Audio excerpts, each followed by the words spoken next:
নামাজে মনোযোগ বসাতে পারছি না, এক্ষেত্রে কি করা উচিত? নামাজে মনোযোগ বসাবার জন্য অনেক করণীয় আছে। নামাজে মনোযোগ ধরে রাখতে পারেন না, এই সমস্যা কি আপনাদেরও আছে ভাই? আছে? নামাজে মনোযোগ ধরে রাখতে পারেন না?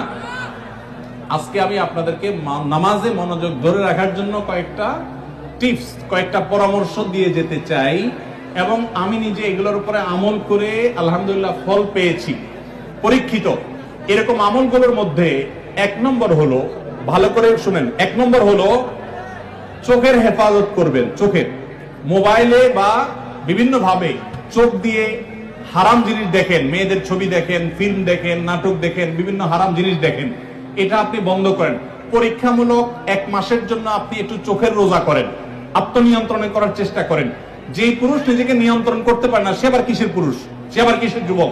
নিজেকে নিয়ন্ত্রণ করার চেষ্টা করেন, এবং চোখের হেফাজত যদি আপনি করতে পারেন, আমি আপনাকে লিখিত দিতে পারি, টানা যদি আপনি দীর্ঘদিন আপনি এই কাজটা করেন, ইনশাআল্লাহ আপনি নামাজ এবং যে কোনো ইবাদতের স্বাদ পাবেন। শুরু করবেন অন্তত। দ্বিতীয়ত, হারাম উপার্জন ছাড়তে হবে। কি ছাড়তে হবে? হারাম খাওয়া ছেড়ে দেন, হালাল খাওয়ার গ্রহণ করেন, এটাও ইবাদতে মনোযোগ সৃষ্টি করতে সহযোগিতা করে। তৃতীয়ত, নামাজের জন্য বিশেষ করে বলতে চাই, এই যে পয়েন্টটা এখন বলতেছি নামাজের মধ্যে, এইটা যদি করেন আর আপনি মনোযোগ না আসে, আপনি আমাকে ব্যক্তিগতভাবে জানায়েন যে আপনি ভুল বলে আসছেন।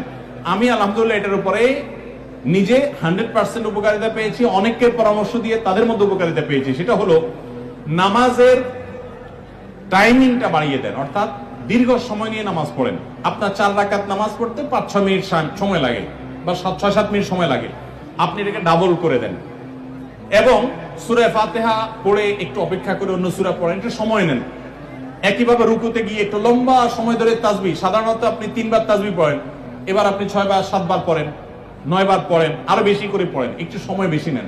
রুকু থেকে উঠেই আবার সিজদা যান সব সময়, আজকে সেটা করেন না। রুকু থেকে উঠে একটু দাঁড়ান, একটু অপেক্ষা করেন, একটু দেরি করেন। নবী সাল্লাল্লাহু আলাইহি ওয়াসাল্লাম রুকুতে যে পরিমাণ সময় থাকতেন, রুকু থেকে উঠে দাঁড়িয়ে তার কাছাকাছি, কারিবা মিনহু হাদিসের ভাষ্য, তার কাছাকাছি থাকতেন, অথচ আমরা রুকু থেকে উঠেই দৌড় দিই। তো আপনি উঠে একটু অপেক্ষা করেন, দাঁড়ান, অন্য সময়ের চাইতে ডাবল সময় দাঁড়ান। এভাবে যদি প্রত্যেকটা কাজ আপনি সময় নেন এবং ধীরে ধীরে করেন, ইনশাআল্লাহ বিইذনিল্লাহ আপনি নামাজের মধ্যে মনোযোগ দেখতে পাবেন। 3টা গেল। 4 নম্বর হলো, নামাজের মধ্যে যে সূরা কেরাতগুলো পড়েন, এই যে আজকে আমরা 3 কুল সম্পর্কে আপনাদেরকে বললাম, নামাজের দোয়াগুলো, সূরাগুলো, কেরাতগুলো, এগুলোর অর্থটা বোঝার চেষ্টা করবেন। তাহলে নামাজের ভিতরে ওই অর্থের কথা আপনার মাথায় আনতে পারবেন, আপনার মনোযোগ ধরে রাখতে পারবেন। আর আরেকটা পরামর্শ হলো, ইবাদত এবং নামাজে বিশেষ করে মনোযোগ সৃষ্টি করার জন্য আগে থেকে মনোযোগ নষ্টকারী বিষয়গুলো থেকে সরে আসেন। অনেকে আছে মোবাইল টিপতে টিপতে নামাজে দাঁড়ায়, নামাজে ঢোকার আগে, মসজিদে যাওয়ার আগে মোবাইল সুইচ অফ করে ফেলান এবং এরোপ্লেন মোড করে ফেলান, যাতে করে মেসেজ আসলেও টের না পান। ইনশাআল্লাহ দেখবেন মনোযোগ আসবে। সেই সাথে আল্লাহর কাছে দোয়া করবেন। একটা দোয়া শিক্ষা দেই, প্রত্যেক নামাজের পর, 5 ওয়াক্ত নামাজের পর আমার নবী সাল্লাল্লাহু আলাইহি ওয়াসাল্লাম এই দোয়াটা নিয়মিত পড়তেন, আমরাও পড়ার চেষ্টা করব। আল্লাহুম্মা আইন্নি আলা যিকরিকা ওয়া শুকরিকা ওয়া হুসনি ইবাদাতিক, হে আল্লাহ আমাকে আপনি সাহায্য করুন, আপনার জিকির যেন করতে পারি, আপনার শুকরিয়া যেন আদায় করতে পারি, এবং আপনার ইবাদতটা যেন সুন্দর মতো আদায় করতে পারি। এই দোয়াটা 5 ওয়াক্ত নামাজের পরে অর্থ সহকারে বুঝে পড়বেন, ইনশাআল্লাহ আপনার নামাজে আপনি মনোযোগ ধরে রাখতে পারবেন। আল্লাহ আমাদের সবাইকে তৌফিক দান করুন। নামাজের মজা এমন এক জিনিস ভাইরা, আমাদের নবী সাল্লাল্লাহু আলাইহি ওয়াসাল্লাম রাতে যখন নামাজে দাঁড়াতেন, পা ফুলে যেত, রুকুতে যেতেন না, এত সময় ধরে কিরাত পড়তেন, মজা পাইতেন। আর আমাদের কাছে নামাজটা একটা বোঝা, পড়ে শেষ করতে পারলে আমরা বাইরে যেতে পারলে জান বাঁচে, কারণ মজা পাই না। এজন্য নামাজের স্বাদ আনার জন্য, মনোযোগ সৃষ্টি করবার জন্য এই আমলগুলো আমরা লক্ষ্য রাখবো। আল্লাহ তৌফিক দান করুন। আমার ভাগ্নির বয়স 12 বছর, তার কি এখন পর্দা করা ফরজ, এবং সর্বনিম্ন কত বছর বয়সের ছেলের সাথে দেখা দেওয়া জায়েজ আছে, অনুগ্রহ করে জানবেন।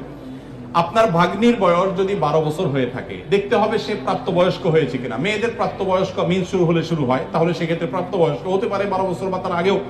যদি সেটা না হয়, তাহলে সেক্ষেত্রে মাসিকের যে আলামত আছে সেগুলো যদি প্রকাশ না পায়, ছেলেদের আপনার স্বপ্নদোষ হওয়া বা আরো যে সমস্ত গোপ দাড়ি উঠা, এগুলো যদি দেখা না যায়, তাহলে সেক্ষেত্রে যদি 12 বছরের মেয়ে প্রাপ্তবয়স্ক মেয়েদের মতো গ্রোথ হয়ে যায়, নজরে পড়ার মতো হয়, তাহলে তাদের তখন থেকে পর্দা করা উচিত। দেখেন ইসলাম মেয়েদেরকে পর্দা করতে কেন বলেছে বলেন তো? আমাদের সমাজের অনেক ভাইরা এখনো মনে করে ইসলাম মেয়েদেরকে বলছে বোরকা পরে চলতে, পর্দা করে বলতে, কই পুরুষদেরকে তো এত কষ্ট করতে বলে নাই, তাহলে ইসলাম মেয়েদের প্রতি জুলুম করছে। মায়ের চেয়ে মাসির দরদ বেশি দেখান না? ইসলাম মেয়েদেরকে আপনাদের মতো লোভী পুরুষদের কুদৃষ্টি থেকে, বাজে নজর থেকে বাঁচাবার জন্য পর্দা করতে বলেছে।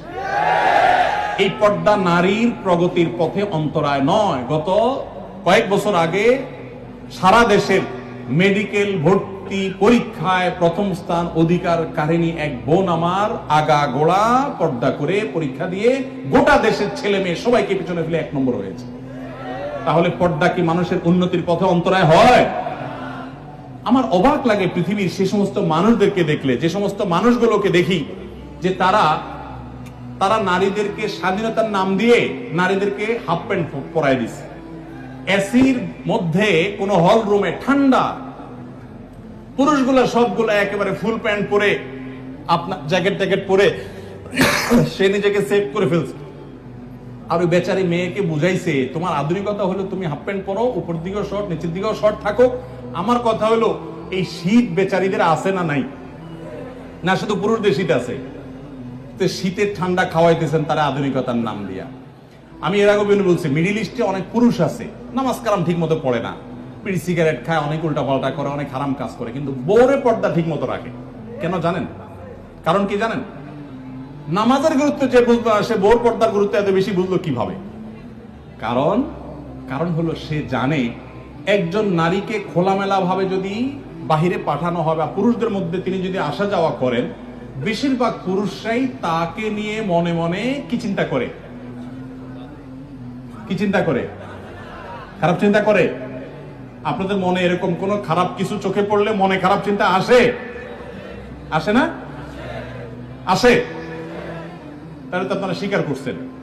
তাহলে আপনি যদি আরেকজনের মেয়েকে খোলামেলা বা একটু অশ্লীল পোশাকে দেখার পর আপনার মনে বাজে চিন্তা আসে, এবার আপনার বোন, আপনার স্ত্রী, আপনার মা যখন বাহিরে যাবে তাকে যদি খোলামেলা পোশাকে আপনি যেতে দেন, তাহলে অন্য সব পুরুষরা কি চিন্তা করবে? আপনি নিজে কি চিন্তা করেন এরকম মেয়েদেরকে দেখে সেটা চিন্তা করেন। ইসলাম সেজন্য পর্দার কথা বলেছে। এটা আমার মা বোনদের মর্যাদা রক্ষা করবার জন্য বলেছে, আর কিছু না। যত মূল্যবান জিনিস তত বেশি সংরক্ষণ করা হয়, যাতে লোলুপ কোনো দৃষ্টি সেখানে না পড়ে। আল্লাহ আমাদেরকে পর্দার গুরুত্ব বোঝার তৌফিক দান করুন। শুনেছি মোহর দেওয়া ব্যতীত মেয়েকে স্পর্শ করা হারাম।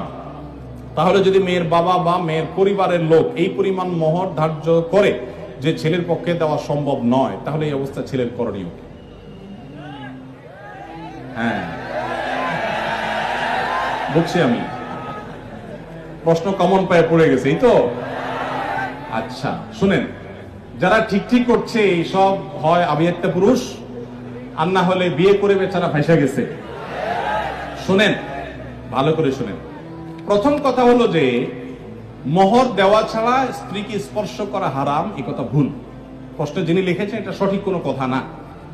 মোহর ধার্য করলে সেটা দিতে হবে বাধ্য। আল্লাহ বলেছেন ওয়াতুন নিসা সাদুকাতিহিন্না নিহলা, তোমরা তোমাদের স্ত্রীদের মোহর পরিশোধ করে দাও, এটা তাদের প্রাপ্য অধিকার, এটা দিয়ে দিতে হবে, এটা ক্লিয়ার। তবে সে দেওয়াটা আপনি নগদে দিতে পারেন, পরেও দিতে পারেন। তবে মেয়েরা একটা মাসালা জানে না। যদি মেয়েরা মাসালা জানতো বাসর ঘরে ঝুলে ফেলতো আপনাদেরকে।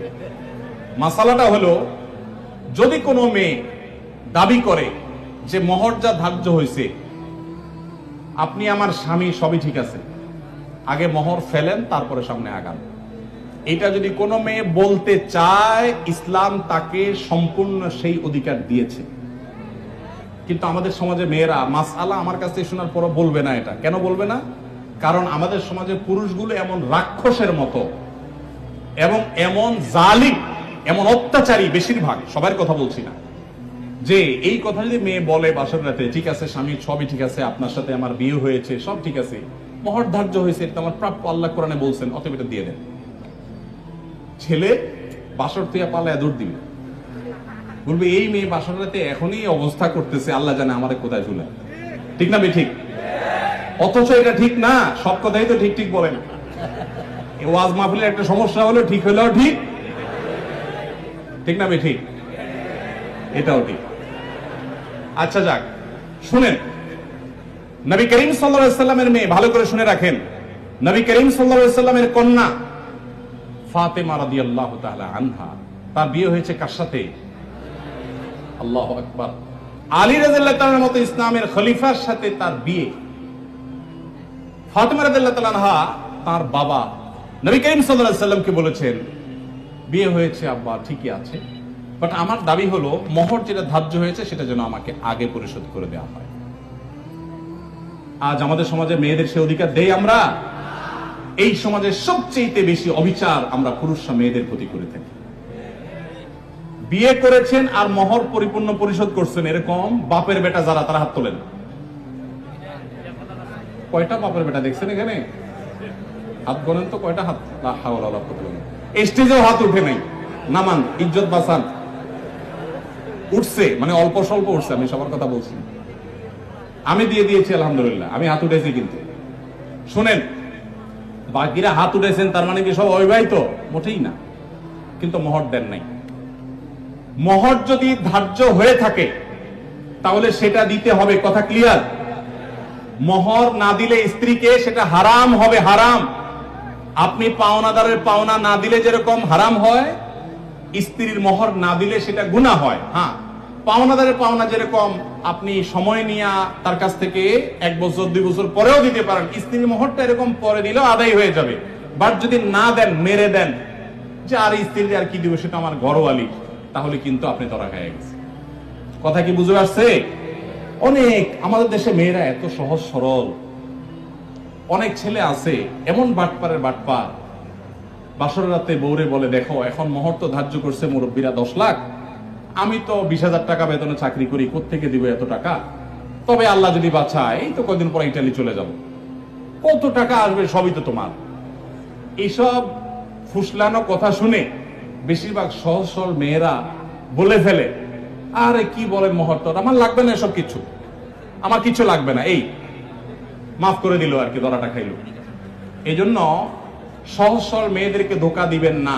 এখন কথা হলো, বাপ মা বেশি ধরে ফেলছে, কি করবেন? আমি এটা এর আগেও বিভিন্ন জায়গায় বলেছি, বুদ্ধি খুব সোজা, শিখাই দিব। যদি মোহর বাপ মা 10 লাখ 20 লাখ ধরে থাকে, এখন আপনিও রাজি হয়েছেন, আপনি রাজি হয়েছেন কেন? আমার বিয়েতে মোহর নিয়ে যখন আলাপ হয়, আলহামদুলিল্লাহ আমি নিজে কথা বলেছি, আমি বললাম দেখেন এর বেশি আমি পারবো না, আপনি অযৌক্তিক একটা ফিগার ধার্য করবেন, এটা আমি পারবো না, আমি যেটা পারবো সেটা দিব। এখন আমাদের সমাজে মোহরটা হয়ে গেছে ফ্যাশন। 10 লাখ 20 লাখ 50 লাখ, ওই ছেলের পেটের উপরে পাড়া দিলে 500 টাকার নোট 2-4টা বাইর হবে না, কিন্তু মোহর হলো 50 লাখ।